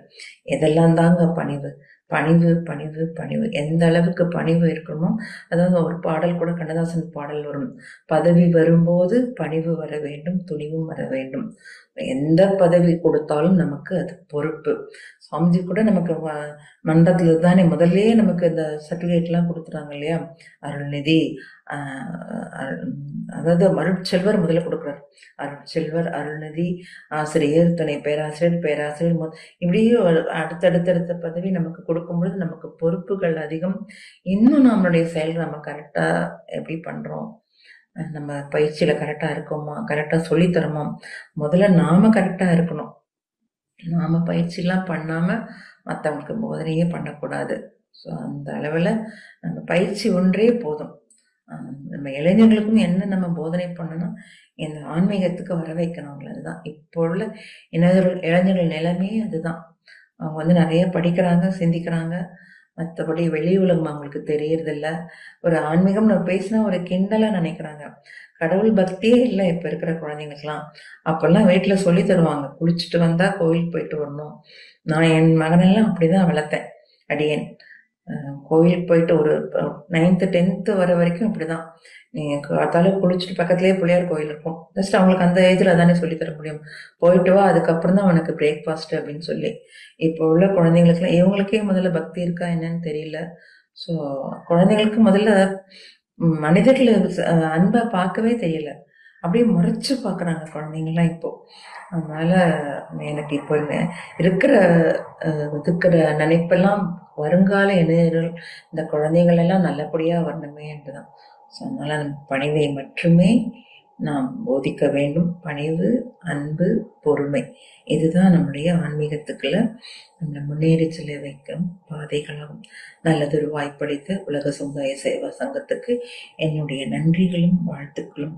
வாழ்க வளமுடன், வாழ்க வளமுடன், வாழ்க வளமுடன். தற்போது அம்மா அவர்கள் கேள்வி பதில் நிகழ்ச்சியில் நம்முடன் இணைந்துள்ளார்கள். கேள்வி கேட்க விரும்பும் அன்பர்கள் கை சின்னத்தை உயர்த்தும் போது அவர்களுக்கான வாய்ப்பு வழங்கப்படும் என்பதை அன்போடு தெரிவித்துக் கொள்கின்றோம். வாழ்க வளமுடன். முதலாவது அன்பராக கிருபாநிதி அம்மா அவர்கள் சென்னையிலிருந்து. வாழ்க வளமுடன் அம்மா. சந்திராமா வாழ்க வளமுடன். அம்மா வாழ்க வளமுடன். அம்மா வாழ்க வளமுடன் அம்மா. சொல்லுங்கம்மா, சவுண்ட் சரியில்லைன்ற மாதிரி சொன்னீங்க. ஆமா, கொஞ்சம் மெல்லிய குரலா இருந்தது. இப்போ பரவாயில்ல, நதி மாதிரி நீரோட நாங்க அப்படியே உத்து கவனிக்கிற மாதிரி அழகாதான் இருந்தது, அதுவும் நல்லாதான் இருந்தது. நன்றி, வாழ்க வளமுடன். உங்களை பார்த்துட்டு இருந்தேன், நன்றி. உங்களை பார்த்த உடனே தான் போருக்கு வரணும்னு எனக்கு தோணும். அடுத்து வாழ்க வளமுடன். நன்றிம்மா. சத்திய பிரமாணம் அது நீங்க அழகா சொன்னீங்க. நீதிபதி, டாக்டர், கோர்ட்டு, நம்ம மந்திரிகள் எல்லாருமே எடுக்கையில பாத்துக்கிறோம். ஆனா அந்த வார்த்தைய மதிப்பு எந்த தூரம் இருக்குன்னு தெரியலமா. ஒவ்வொருத்தரும் அவங்களுடைய கணிப்பா என்னன்னு தெரியல. அது விளையாட்டுத்துறை, காவல்துறை, ஆன்மீகத்துறை முதற்கொண்டு சொன்னீங்க. அது பசித்திரு, விழித்திரு, தனித்திரு. ஆனா எனக்கு ஒண்ணு அது இப்ப நீங்க சொன்னதுல நான் எடுத்துக்கிட்டது கவலை, கடமை, பொறுப்பு. இந்த இந்த கடமையை எடுக்கிறாங்களா, அந்த கடமையை செய்யறாங்களா, இல்ல அந்த கடமையில பொறுப்பு இருக்குன்னு நினைக்கிறாங்களா? இது ரெண்டையும் ஒழுங்கா செய்யலாதனால இது உலக மக்களுக்கே சில சமயம் கவலையா மாறுது. இப்ப நம்ம சில விஷயங்களுக்கு தெரிஞ்சோ தெரியாம இந்த பொறுப்புக்கு கடமைக்கு உள்ள வித்தியாசத்தை உணர்ந்து செயல்படுறாங்களாமா, அது அந்த கடமை வேற, பொறுப்பு வேற. ம், அது கொஞ்சம் வித்தியாசம் சொன்னீங்கன்னா, அது இப்போ ம், ஒருத்தர் வராங்க, ஓட்டு போடுறோம் ம், நம்ம. இல்ல பொறுவான ஒரு நீதிபதிட்ட போறோம். ம், ம், அவங்க பொறுப்பா இருக்காங்களா, இல்ல கடமையா ம், ம், இருக்காங்களா? அத புரிஞ்சுக்கவே முடியலம்மா. நன்றி. வாழ்க வளமுடன். ம், ம், ம். நன்- நன்றிம்மா. அதான் சொன்னேன், கடமை கடமை வேறு அதாவது நம்ம கவலையை வந்து கடமையை கவலையா எடுத்துக்கிறோம். இப்ப நமக்கு ஒரு சில வீட்லயே எடுத்துக்கோங்களேன், நமக்கு நான் தான் சொன்னேன், நம்ம வீட்டுல கொடுக்குற பொறுப்பு அது நமக்கு. அத வந்து நம்ம வந்து சலிப்போட இல்லாம ஒரு ச- சலிச்சுக்காம எந்த அளவுக்கு சிறப்பா செய்யறோமோ அந்த கடமையை வந்து கவலையா எடுத்துக்க கூடாது. இப்ப நீங்க சொன்ன மாதிரி அதிகாரிகளுக்கெல்லாம் அது ஒரு பொறுப்பு. அந்த காலத்துல மன்னர்கள் ஆட்சியும் போதெல்லாம் மன்னர்கள் நகர்வலம் வருவாங்க. அதாவது மக்கள் வந்து ஒருத்தருக்கு ஒருத்தர் பேசிப்பாங்களாம் வீட்டுக்குள்ள. அதை வந்து ஒட்டு கேட்கிற மாதிரி ஒரு ஒரு வீட்லயும் வந்து கேட்பாராம். கேட்டு ஏதாவது குறைய சொல்றாங்களா, அதை என்ன குறை யார்கிட்ட இருக்குன்னு அடுத்து அமைச்சர்கிட்ட ஆலோசித்து நல்லது பண்ணுவாங்களாம். ஸோ அதனால மெயினா அரசாங்கத்தை நினைச்சா இது பண்ணேன். ஸோ அது வீட்லயும் நம்ம அப்படிதான் கடமையை வந்து சலிச்சுக்காம அத ஒரு பொறுப்போட நமக்கு ஒரு வேலை கொடுத்தாக்க நம்ம அதை சிறப்பா செய்யணும். எந்த வேலையுமே எங்க மன்றத்திலே ஆகட்டும், ஒரு அலுவலகம் எங்க இருந்தாலும் நமக்கு வந்து ஒரு கடமைன்னு இருக்கு. அத வந்து பொறுப்போட அத ஒரு கவலைப்படாம செய்யறதுதாம்மா சிறப்பு. நன்றிம்மா. வாழ்க வளமுடன். சரிம்மா, ஆனா ஒண்ணே ஒண்ணு சொல்றேன். நான் இப்ப கொளத்தூர்ல இருக்கேன். முதல்வர் தொகுதியில. ம், இந்த குப்பை ம், பிரச்சனையில ஒரு 10 நாள் குப்பை எடுக்கல. நான் ம், சும்மா ம், என்னை சும்மா இருக்க மாட்டாம, எனக்கு தெரியாது இந்த வம்பு. இந்த ஏத்து வீட்டுக்காரர் அந்த நம்பரை கொடுத்து இந்த கவுன்சிலருக்கு அடிங்களே அப்படின்னாங்க. அடிச்சு ஏங்க ம். முதலமைச்சர் தொகுதியிலே இப்படி இருக்குன்னு சொன்னேன். 10 போன் என் வீட்டுக்கு வந்துருச்சுமா, என் நம்பருக்கு. எப்படி கேட்பா நீ முதலமைச்சர் தொகுதின்னு? நான் பாருங்க. சும்மாதான் சொல்றேன். எனக்கு எங்க வீட்டுல இருக்கவங்க என்னை நீங்க போய் கிளம்புங்க மதுரைக்குன்ட்டாங்க. அந்த அளவுக்கு நம்ம என்ன சொல்றோம், அது நம்ம தப்பா ரைட்டானே நமக்கு கணிக்க முடியல. அந்த மாதிரி இருக்கு நம்மளுடைய வாழ்க வளமுடன். தெரியல. அதான் நான் இப்ப ம், இளைய சமுதாயத்தை நினைச்சா ஒரு வழியில இதுவும் எனக்கு வருத்தமா தான் இருக்கு. நன்றி. வாழ்க ம். வளமுடன். அதனாலதான் முதலே நான் சொன்னேம்மா, தர்ம பசு வந்து இப்போ 4 நின்னது 3 2 1 இருக்கு. கலியுகம் இது. சோ அதனால கொஞ்சம் சிலது வந்து நம்மளால தீர்க்க முடியாது, நம்ம தீர்க்கலாம் சொல்லலாம், அவ்வளவுதான். அதுக்கு மேல இறைநிலை தான் பார்த்துட்டு இருக்கு. அதுவும் எல்லாமே பார்த்துட்டு தானே இருக்குமா. அப்படிதான் கண்டிப்பா, விடணுமா. கண்டிப்பா. அதுல ரொம்ப நன்றி. நம்பிக்கையோட இருக்கம்மா. நன்றிம்மா. வாழ்க வளமுடன். சந்திராமா, நன்றி. வாழ்க வளமுடன். வாழ்க சந்திராமா, வளமுடன்மா, வாழ்க வாழ்க வளமுடன். வளமுடன். என்ன செய்யறதுமா, இன்றைய நிலை எல்லாருக்குமே கவலைக்கிடமா தான் இருக்கு. நம்ம வாழ்க்கை செய்ய முடியும், வேற என்ன பண்றது சொல்லுங்க. ஒண்ணும் செய்ய வாழ்க முடியாது. வளமுடன். வாழ்க வளமுடன். நன்றிமா. நன்றி, நன்றி. அடுத்த அன்பராக காஞ்சிபுரத்திலிருந்து கவிதா கோவிந்தராஜன் அம்மா அவர்கள். வாழ்க வளமுடன் அம்மா. அம்மா வாழ்க வளமுடன் அம்மா. வாழ்க வளமுடன் அம்மா. அம்மா கடமை பொறுப்பு தான் கேட்கலாம்னு நினைச்சேன். நீங்க அதுக்கெல்லாம் அந்த அம்மாக்கு சொல்லிட்டீங்க. அதுக்கப்புறம் ம், அன்பு சொன்னீங்களாம்மா, அன்பா ம், இருக்கணும், அது ம், கொஞ்சம் ம், நான் ம். சொல்லுங்க. சரிம்மா. அன்புதாம்மா. அதுக்கப்புறம் நஜீப். ம், ம். ஆஹ் அது அன்புதாம்மா. சொல்லுங்க. இவர் பாரதியார் சொல்லலையா, அன்பில் சிறந்த செய்கதவம் செய்கதவம் செய்தால் எய்த வேண்டியதை எய்தினம் அன்பில் சிறந்த தவம் இல்லைன்னா. அன்புதாம்மா எல்லாத்தையுமே. நம்ம அன்புன்னா என்ன பண்ணோம், நம்ம வீட்டுல உள்ளவங்கள்ட்ட மாத்திரம்தான் அந்த பொறுப்பு இருக்கு. பட் நம்ம எல்லார்கிட்டயும் உம் இந்த ஒரே மாதிரி, அதுதாம்மா அந்த அன்பு. நன்றிம்மா. உம் அப்புறம் இன்னும் என்ன நன்றிங்க அம்மா. கேட்டீங்க, பொறுப்பா இன்னும் என்ன கேட்டீங்கம்மா? நஜீப்போட ஓடிக்கிட்டே இருக்கணும்னு சொன்னீங்க. நதி. ஆஹ் அதாவது நதி வந்து நதி ஓடிக்கிட்டே இருக்கு பாருங்க. எப்போதுமே மேலே ஆமா. மழை பொழியறது, நதி வந்து ஆஹ் வாங்கிக்கிறது, சமுதாயத்துக்காக ஓடுது. அது நதி வந்து உம் ஓடாம இருந்து தங்கித்துன்னு வச்சுக்கோங்க, தங்கினா என்ன ஆஹ் ஆகும், குட்டையாயிடும், ஸ்மெல் வரும். அது மாதிரி நம்ம வந்து லைஃப்ல வந்து வாழ்க்கையில யாரு என்ன சொன்னாலும் நல்லா சுறுசுறுப்பா நம்ம பயிற்சி எல்லாம் பண்ணிக்கிட்டு ஓடிக்கிட்டே இருக்க வேண்டியதான். உம் அதாவது நம்ம சோம்பேறித்தனமா உட்காந்துட்டு முடியல அப்படின்னு உட்காந்துட்டோம்னா நம்மள உட்காத்தி வச்சிருவாங்க. அதுக்குதான் அந்த நதி உம் உதாரணம் சொன்னேன். சோ அதனால நம்ம நதி ஆமா. போல எப்போதுமே சுறுசுறுப்பா நம்ம இலக்கை உம் நோக்கி ஓட வேண்டும். சரிங்களா? வாழ்க வளமுடன். ஆமா. கடமைன்றது பசங்களை வளர்க்கறது, பொறுப்புன்றது பேரன் பேத்திங்களை வளர்க்கறதுங்களா? அம்மா, பொறுப்புன்றது ஆமா, கடமை. அதாவது ஒரு ஒரு ஸ்டேஜ் வந்து நமக்கு அந்த பொறுப்பு வந்துரும் இல்லையா. அந்த பொறுப்பு வந்த ஆமாங்க. உடனே ஆஹா எனக்கு தான் எல்லாம் கிடைச்சிருக்கு, என்னதான் மதிக்கிறாங்க, எனக்கு தான் எல்லான்ற அந்த ஒரு ஆணவம் இல்லாம இறைவன் எனக்கு அளித்த பொறுப்பு இது. இப்போ நான் சொன்னேன் இல்லையா, எனக்கு பேத்தி கூட பையன் வேலைக்கு போனா ஆமா. குழந்தைய நான் தான் பாத்துக்கிறேன்னு சொல்லி. சோ நான் அதை ஒரு அதிகாரமா எடுத்துக்க கூடாது. எனக்கு இருக்கிற ஓ. வரைக்கும் நான் ரொம்ப அதுகிட்ட பற்றாவும் போக கூடாது. என்னுடைய பேத்தி என்னுடைய இதுன்னு சொல்லி நான் தலையிடணும். எனக்கு கொடுத்த நேரத்துல நான் பாத்துக்கணும். அதுக்கப்புறம் அவங்க அம்மா என்னதான் நல்லா பாத்துக்கிட்டா கூட அது அவங்க அம்மா அப்பா வந்து அவங்களதான் தேடும். அதுதான் முறை. அதை நம்ம வந்து வருத்தமா எடுத்துக்க கூடாது. நான் தான் பாத்துக்கிறேன் பாரு. அப்புறம் வந்தா அது சில பேர் புலம்புவாங்க. நம்ம என்னதான் வளர்த்தா கூட அப்படி நினைக்க கூடாது. எனக்கு கொடுத்த பொறுப்பு நான் பார்த்தேன், இறைவன் எனக்கு அளித்த பரிசு அது அப்படின்னு நினைச்சிட்டு போயிடணும். அதுதான்மா. நன்றிகள்மா. வாழ்க வளமுடன். வாழ்க வாழ்க வளமுடன் அம்மா. வாழ்க வளமுடன். வாழ்க வளமுடன். வாழ்க வளமுடன் அம்மா. நன்றி. வேற அன்பர்களுக்கு ஏதேனும் ஐயங்கள் இருந்தா ஹேண்ட் ரைஸ் பண்ணலாம், வாய்ப்பு கொடுக்கப்படும். வாழ்க வளமுடன். ரொம்ப சிறப்பா இருந்ததுமா உங்களோட. நன்றிம்மா. நன்றிம்மா.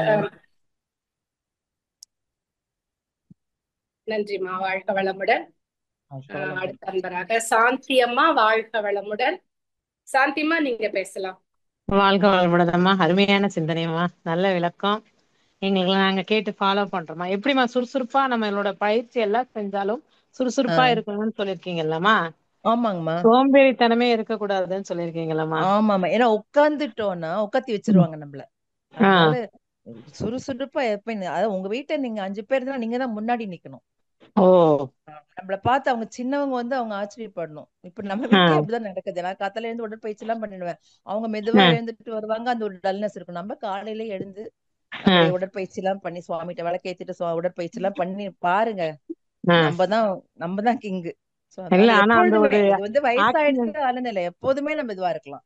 பயிற்சி தான்மா. காலையில எழுந்த உடனே நீங்க பயிற்சி முடிங்க, அப்புறம் பாருங்க. அதுதான்.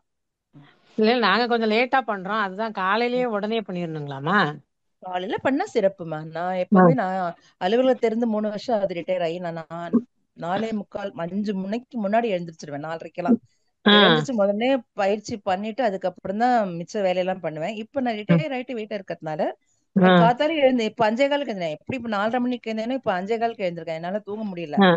நைட்டு படுக்க எப்படியும் குழந்தை பார்த்துட்டு பேத்தி கொடுத்துட்டு வரதுக்கு எனக்கு 11:30 மணி ஆகும். இருந்தாலும் காலையில 5:15 எழுந்து பயிற்சி முடிச்சுட்டு வாக்கிங் போயிட்டு அப்புறம் வருவேன். அதனால மார்னிங் 5:15 எழுந்து 5:15 to 7 என்னுடைய டைம். சோ என்னுடைய பயிற்சிக்கான நேரமா வச்சிருப்பேன். அதை கொஞ்சம் எக்ஸசைஸ் முடிச்சுட்டு கண்ணாடி பயிற்சி, தீப பயிற்சி எல்லாம் படிச்சுட்டு வாக்கிங் போயிட்டு வருவேன். அப்புறம் மீதி வீட்டு வேலையெல்லாம் செய்யும்போது நமக்கு அந்த எனர்ஜி கிடைக்கிறதுமா. அதுக்காக தான் நம்ம பயிற்சின்னு எதுக்கு சொல்றோம்னா, நம்ம எப்பொழுதுமே நம்ம சுறுசுறுப்பா ஒரு இதுவா இருக்கிறதுக்காக தான். நீங்க அப்படிலாம் பண்ணீங்கன்னா எப்ப பண்ணுவீங்கம்மா பயிற்சி? நான் ஒரு 7 மணிக்கு பண்ணுவேங்கம்மா.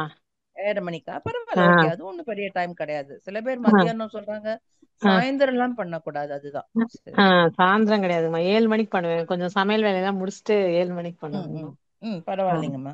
அது ஒண்ணும் பிரச்சனை இல்லைங்களாம்மா? இல்ல பண்ணலாம்.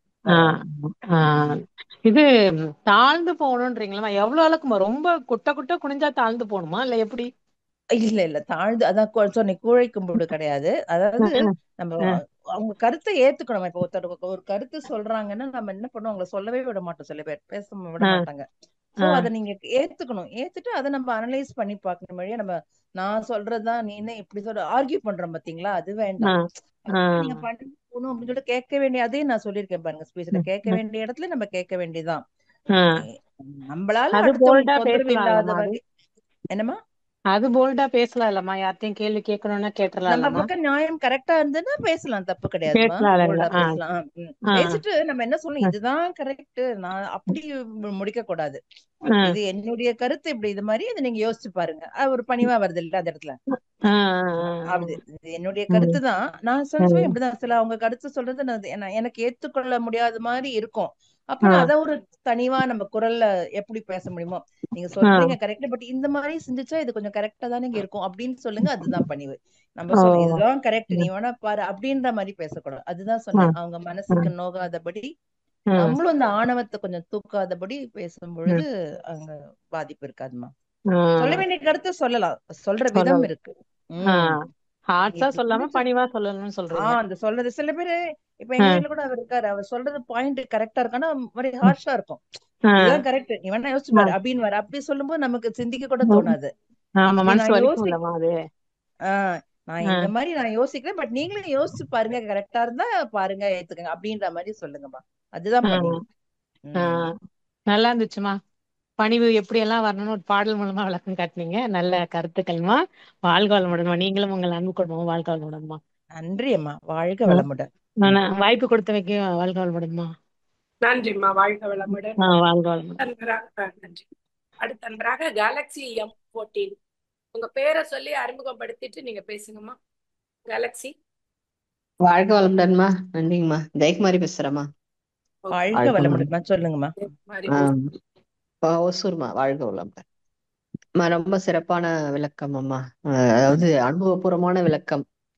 நம்ம நன்றிம்மா. வந்து மனவளக்கலையை கத்துக்கிட்டு நம்ம லைஃப்ல எது அப்படி அப்ளை பண்ணணும், அதை எப்படி நடந்துக்கணும், நம்ம எப்படி இருந்தா நமக்கு நல்லது.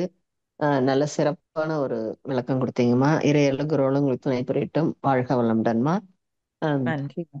நன்றி. எனக்கு ஒரு கேள்விமா. இப்போ அதாவது நம்ம கேட்கிற நேரத்துல கேட்க முடிய மாட்டேங்குது.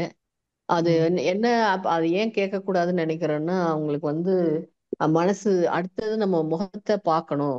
நம்ம கேட்டுட்டா நம்ம எப்படி முழிக்கிறது, அது சரியோ தவறோ, அவங்க என்னென்ன பண்ணிட்டு போட்டோம், நம்ம விட்டு கொடுத்து போலான்னு போக போக போக வேற வேற பிரச்சனைகளை கொடுத்து நம்மள வேற மாதிரி ஒதுக்கி வைக்கிற மாதிரி பண்றாங்கம்மா. அதுக்கு உங்களுடைய விளக்கம் கொஞ்சம் சொல்லுங்கம்மா. வாழ்க வளமுடன். அதான் பொதுவா சொன்னா எரியிற நெருப்புல எண்ணெய் ஊத்துற மாதிரின்னு சொல்லுவாங்க. அது மாதிரி. கரெக்டுமா. நம்ம ஒதுங்கி ஒதுங்கி போனாலும் வேற ஆளுங்க மூலியமா நம்ம மேல வந்து இப்படி அப்படின்னு சொல்லிட்டு அது என்ன சொல்றதுன்னே நமக்கு அது சொல்லக்கூட முடியல. அந்த அளவுக்கு எக்ஸ்ட்ரீம் லெவல்ல போறாங்க. அது என்னதான் திரும்பி நான் என்னைய பொறுத்த வரைக்கும் எங்க வீட்டுல அவரும் அவ்வளவுதான், நானும் அவ்வளவுதான். திரும்பி எதுவும் கேட்க கூடாது. அவங்களாம் என்னைக்கு உணர்ந்து வராங்களோ வரட்டும். நம்மளுடைய கடமையை நம்ம செஞ்சுட்டு போகன்ற நிலையில தான் நம்ம இருக்கிறோம். அப்படி இருந்தும் நம்மள வந்து பேசும்போது நமக்கு மனசு கஷ்டமா இருக்குமா. மனசு வலிக்கும். வலிக்கும். அதுதான் சொல்லும் போதே புரியுது அம்மா. சொல்லும் போதே புரியுது. மனசு வலிக்கும். அதுதான் நமக்கு மகிழ்ச்சி கொடுக்கற சோதனை. நம்ம பயிற்சியே அதுதான். அந்த மாதிரி நீங்க வந்து சிச்சுவேஷன் எல்லாம் நல்லா இருந்து நம்ம பொறுமையா இருக்கிறத விட, நீங்க சொல்றீங்க பாத்தீங்களா, இந்த மாதிரி சூழல்களை நம்மள நாம மேம்படுத்திக்க, இதுதான் நமக்கு டெஸ்ட் டைமா. அங்கதான் நம்ம இன்னும் நீங்க இதுவாவே இருங்க. அவங்க அப்ப திரும்பி கேட்க கூடாதம்மா. அவங்களை எதுவுமே கேட்க கூடாதுங்களா? அமைதியா போயிடணுங்களா? திருப்பி கேட்க கூடாதுல்ல. சாதான் சொல்றேன், கேட்கறபடி கேட்கலாம். இது அதுக்காக கோழை கும்பிடு மாதிரி அது அப்படி சொல்லல. நீங்க உங்க சைடு நியாயமா இருந்தாங்க, ஏங்க இப்படித்தானே இது போய் நீங்க இப்படி தவறா நினைக்கிறீங்களே, யாரா இருந்தாலும் அப்படி நீங்க ஏன் அப்படி நினைக்கிறீங்க அப்படின்னு கேட்டு பாருங்க. அப்படியே நம்ம அப்படி கேட்டாலும் இன்னும் கொஞ்சம் எகிருவாங்க. அதுவும் உண்டு.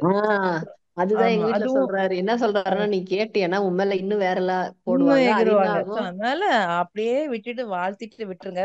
அதாவது அவங்கதான், நான் தான். அதுதான் சொல்லுவாங்க. ஒரு கதை சொல்லுவாங்க, முனிவர் வந்து குளிக்க போனாராம். போகும்போது தேள் வந்து அவரை கொட்ட வந்துதான்.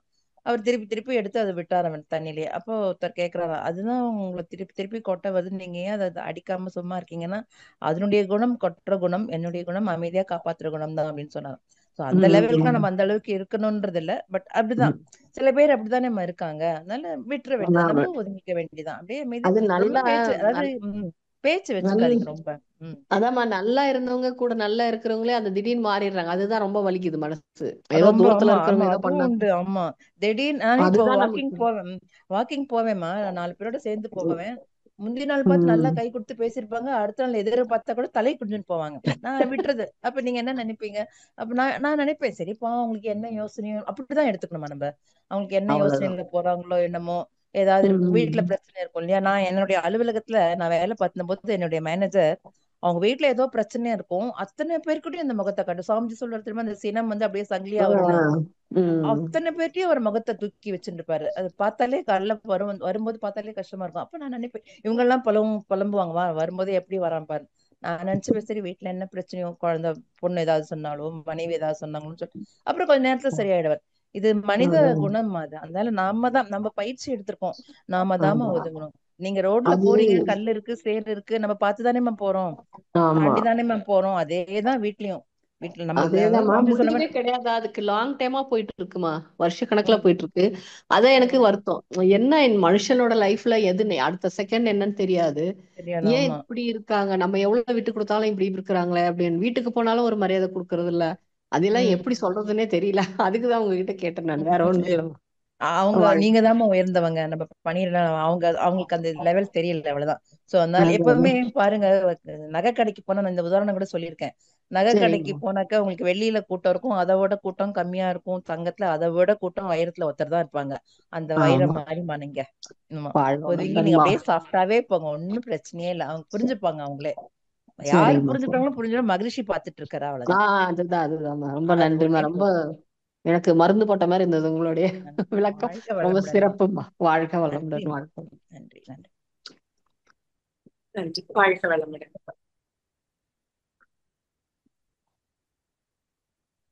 வாழ்க வளமுடன். அம்மா நிகழ்ச்சி நிறைவு பண்ணிக்கலாம். லக்ஷ்மணன் ஐயா நீங்க பேசலாம். வாழ்க வளமுடன். வாழ்க வளமுடன். வாழ்க வளமுடன் ஐயா, சொல்லுங்க ஐயா. இப்போதான் வந்தேன், முறை கேட்க முடியல, நான் கைவகலை கேட்கிறேன். இந்த எந்த ஒரு சூழலா இருந்தாலும் அந்த நிதானம் பொறுமையோட இருக்கிற அந்த மனநிலையை அதாவது ஆப்போசிட் பர்சன் ஏதாவது சொல்லிடுவாங்க, நம்ம அந்த நேரத்துல கொஞ்சம் ஒரு செகண்ட் அந்த பிரேக் அடிக்கிற மாதிரி ஒரு மனசை நிதானத்தோட பொறுமையா ஹேண்டில் பண்ற விஷயத்த நம்ம எப்போதும் அந்த சூழலை வைக்கிறதுக்கு. ஆனா அங்க நடக்கிறது இது சரியில்லைன்னு தெரிஞ்சும் நம்ம கோவப்பட்டுறாம அந்த நிதான நிலையோட இருக்கிற இது அது எப்படிமா அது பேலன்ஸ் பண்ணிக்கிறது? அதான் அந்த இடத்துல ஒரு செகண்ட் நம்ம நிதானிச்சிட்டோம் அப்படின்னாக்கா அது தப்பிச்சிட்டோங்கிறது தான். அந்த சூழல்ல மனநிலையை வச்சுக்கிட்டோம்னா நம்ம உடம்பு மனசு பாதிக்காது இல்லைங்களா? அதை எப்போதும் மெயின்டைன் பண்றதுக்கு என்னமா பண்ணும்? வாழ்க வளமுடன். சொல்றேன். வாழ்க வளமுடன். அது நீங்க எப்போதுமே அந்த மாதிரி சில சமயம் அந்த சூழல் நம்மள நம்ம அதுதானே ஐயா பயிற்சி பண்றோம். அதாவது நடிப்பு சினம் கூட சுவாமிஜி சொல்வாரு.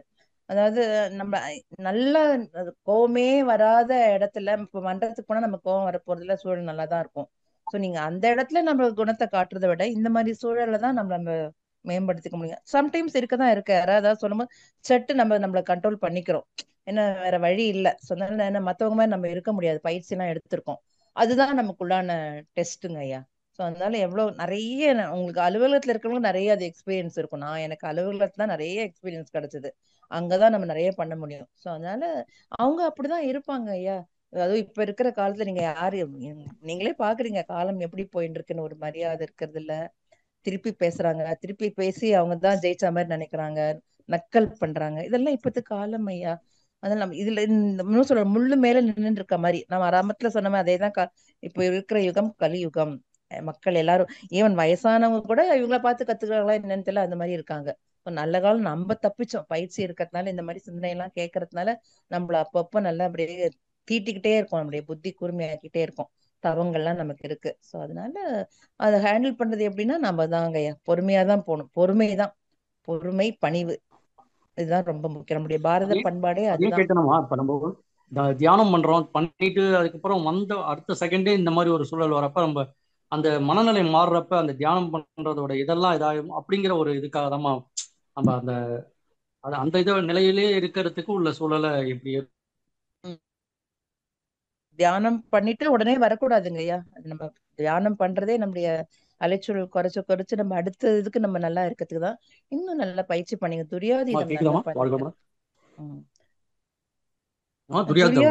துரியாதீதம் நல்லா பண்ணுங்க. அதனால நீங்க சொன்ன மாதிரி இப்ப தியானம் முடிச்சுட்டு நமக்கு அதான் சொல்றேன், அடுத்த சூழல் வரும்போது நமக்கு இவர் பேராசிரியர் ராதாகிருஷ்ண ஐயா சொல்வாரதான், துரியாதீத தவம் வரைக்கும் போயிட்டு வெளியில தவம் முடிச்சுட்டு வந்த உடனே சாப்பாட்டுக்கு சண்டை போடுவோம் அப்படின்னு சொல்லுவார். அந்த மாதிரி கூடாது. தவங்கள் தான் நமக்கு மெயினா. அதனால சூழல் அப்படிதான் இருக்குங்க ஐயா. நிறைய இது நம்ம சோதிக்கிற மாதிரி தான் வரும். எனக்குமே அப்படிதான் நிறைய இருந்துட்டு தான் இருக்கு. நம்ம அதுல சம்டைம்ஸ் நம்மள எதுனா இது பண்ணி ஏதாவது வார்த்தை வராது, சூழல் எதனா டக்குன்னு நம்ம சொல்லும் பொழுது என்னம்மா நீ போய் சொல்ற, நீ சொல்லலாமா அப்படின்ற மாதிரி பேச்சுக்கெல்லாம் இடம் வரும். அதெல்லாம நம்ம மாத்திக்கணும். அதுதான் பயிற்சி. அதுதான் பயிற்சி விடவே கூடாதுன்றது. இப்ப எப்படி கிரிக்கெட்ல பயிற்சி இருந்துட்டே தான் ரன் அடிக்க முடியும், இல்லைன்னா டக் அவுட் தான் ஆகணும். சோ எல்லாமே பயிற்சி தான். சரிங்களா? வாழ்க வளமுடன். நன்றிங்கம்மா. வாழ்க வளமுடன்.